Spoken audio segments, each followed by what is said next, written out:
Kevin here. Solid update today from Mark Meadows and the White House on the state of stimulus negotiations. I also have multiple other perspectives, and I want to quell some of the drama that's going on regarding stimulus, so let's clear everything up on deck today for stimulus. Let's get started. First, Mark Meadows this morning was just asked minutes ago about the Problem Solvers stimulus proposal released yesterday, which includes extended unemployment, the potential for double rounds of stimulus checks. Yes, that's 2 rounds of stimulus checks as a potential for that second. PPP funding, EIDL grants, that free $1,000 we applied for a few months ago, and more.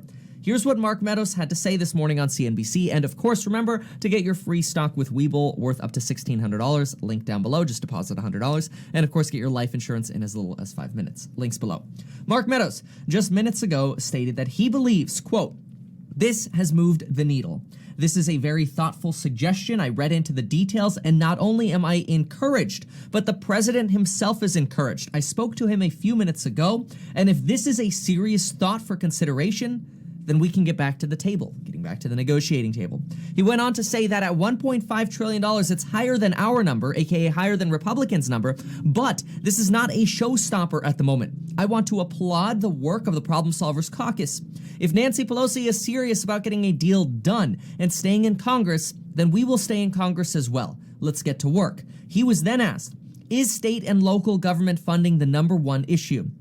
He stated, Mark Meadows stated, the number one issue for the president is direct stimulus payments and helping those who are hurting. That's direct checks, expanding the PPP, and making sure that enhanced unemployment payments get extended.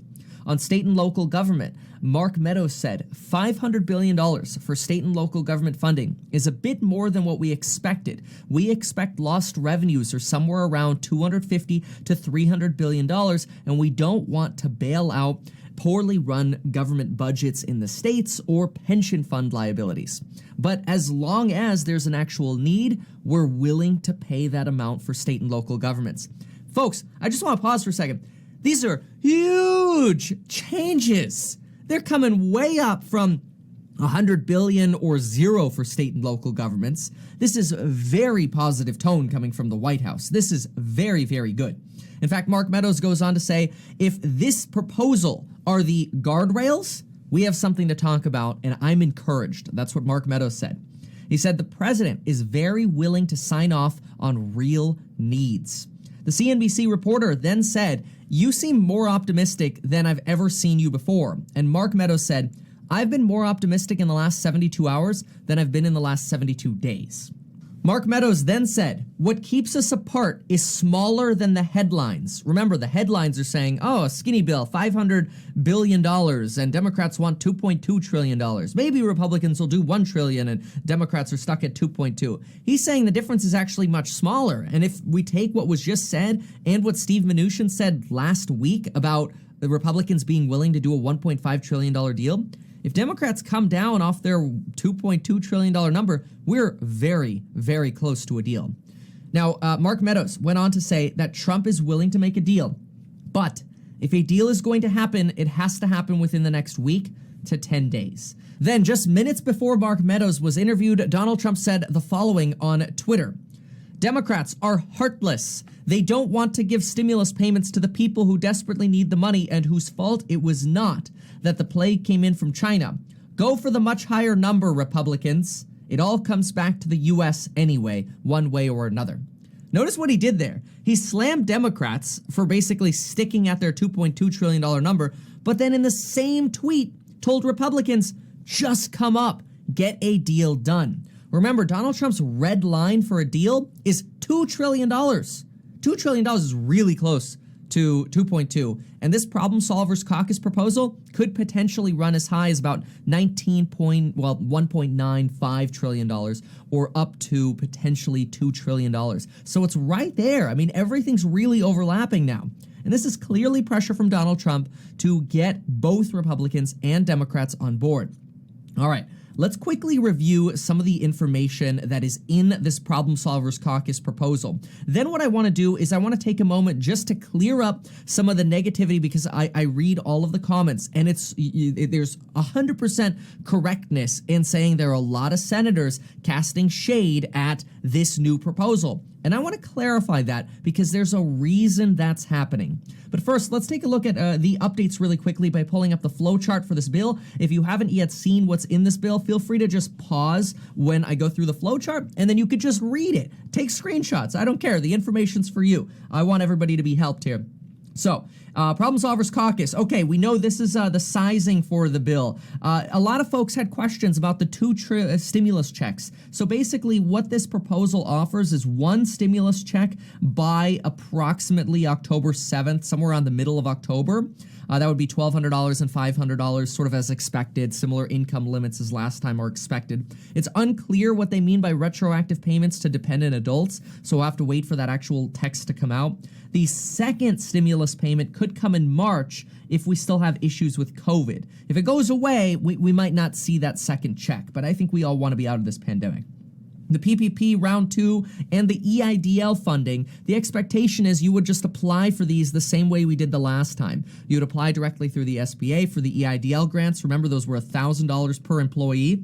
Those were good. Hundreds of you have emailed me and tweeted me and sent me messages on Instagram that you have gotten this money. So it'd be nice to see that pot refilled so we could go back in. Not sure if we could go for a second dip. We can go for a second dip, though, on the PPP. Unemployment pay, you can mostly freeze on this. Some of you had asked, though, how are they going to know what 100% of our wages were?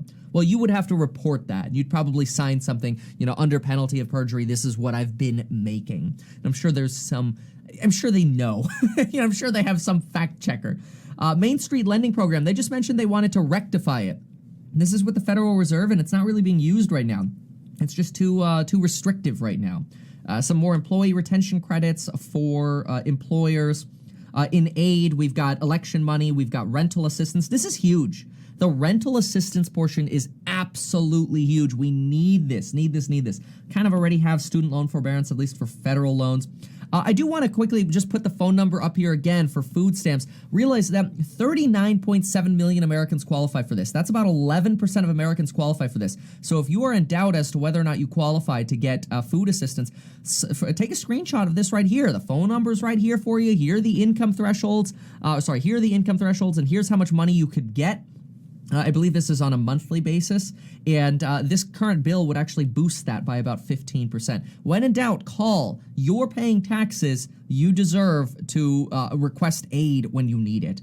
Broadband, agriculture, USPS, here's that state and local government. Something that's interesting about this is, remember that Mark Meadows said, well, we think the need's somewhere around $250 to $270 billion for state and local governments.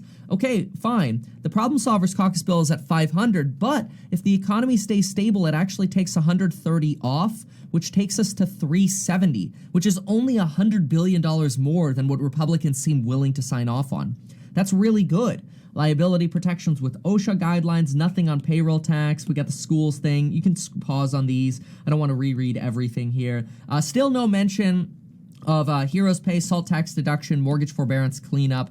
But yeah, huge optimism today from Mark Meadows. And this is very, very good. I love hearing this. This is much better than where we have been in the past, where people are like, I don't know if we're going to get a deal done.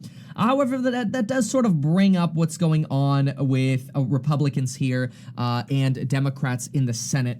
And I do want to also take the opportunity to just mention Yelp ran some new research and says, based on current reports from August, between March and August, 163,000 businesses in our country have had to shut down, at least temporarily, but 60% of them, 97,966 of them, have permanently closed, about 1/3 of those being restaurants. Very sad. But anyway, on that negativity in the Senate, here are some quotes from the Senate. You're going to hear these in the news, and I just want to give you perspective on this so that way you know how to think about these. Democrat Senator Chuck Schumer says, do not undercut the leadership. Republican Senator Marco Rubio says, Democrats don't want to negotiate. Republican Senator John Thune says, Democratic leadership has crushed any attempt to negotiate. Senate Democrats collectively say it's McConnell and Mark Meadows' fault. However, here's the thing, folks. If you hear any quote and it includes the word senator, just forget about it. Throw it away right now. I want to really run this point home. The Senate doesn't matter right now. What matters is the House. The House is going to push to get Democrats and Republicans on board with a compromise bill. We already have Trump on board. And guess what? If the House passes something, it goes to the Senate. We need 60 moderate Republicans and Democrats to go for this. We don't need the extreme Democrats in the Senate. We don't need the extreme Republicans in the Senate. Who cares if we lose 20 Republicans and 20 Democrats in the Senate? We don't need them. Forget them. We need the middle of the road stuff right now. Even Mitch McConnell has said, if the majority wants to do $600 a week in unemployment pay, I will do $600 a week in unemployment pay. Mitch McConnell said that. So right now, all eyes are on Nancy Pelosi and the Democratic leadership, which also expect them to say things like, well, I mean, this is way less than what we had agreed on with the HEROES Act. Expect that, but they have to do that. Because look, if they've got, which you know they do, let's just be real about it. If, let's say, Nancy Pelosi has 50 lobbyists in her back pocket, basically, all of those lobbyists are sending her text messages like, you better kill this problem solvers bill because we want our pet projects. And so she's going to go out, well, this is a big step back from the HEROES Act. Give her a few days. I would not be shocked to see the House leadership come in and go, all right, well, sorry, lobbyist. All right, let's do this bill. Seriously, I would not be surprised to see that capitulation. I'm not trying to create false hope. That's just how Congress works. They have to put on this hard face. Well, we're done negotiating then. And in the meantime, they're like, let's get something done. I believe that, okay? I'm very optimistic for that. The Wall Street Journal this morning also claimed and reiterated that there is a very large coalition of Democrats and senators Democrats and Republicans in the House who are clamoring for this compromise bill. In fact, the Wall Street Journal claimed this morning that they were on a private call, and multiple Democrats were on a private call with the leadership, and they, quote, want Pelosi to do her goddamn job and deliver her for her constituents. I think that's rightfully said. All right, moving on. 7 states have now depleted their unemployment pay through FEMA at 6 weeks of pay. All other states have paid a portion or are awaiting payments with the exception of South Dakota, the only state to decline the FEMA payments. Furthermore, the Fed will speak today. They will issue a statement, and the Q&A session is widely expected to be watched for any kind of pressure on bipartisan fiscal support. AKA the Fed saying, yo, y'all, the Problem Solvers Caucus bill is really good. Would you just pass the damn thing already? Retail sales are up but have slowed following the expiration of stimulus programs in July. This is the last time the Fed will be speaking prior to the election. On COVID, search trends for COVID and coronavirus-related search terms are down 50% from early July, and within the last 30 days, they have remained flat with a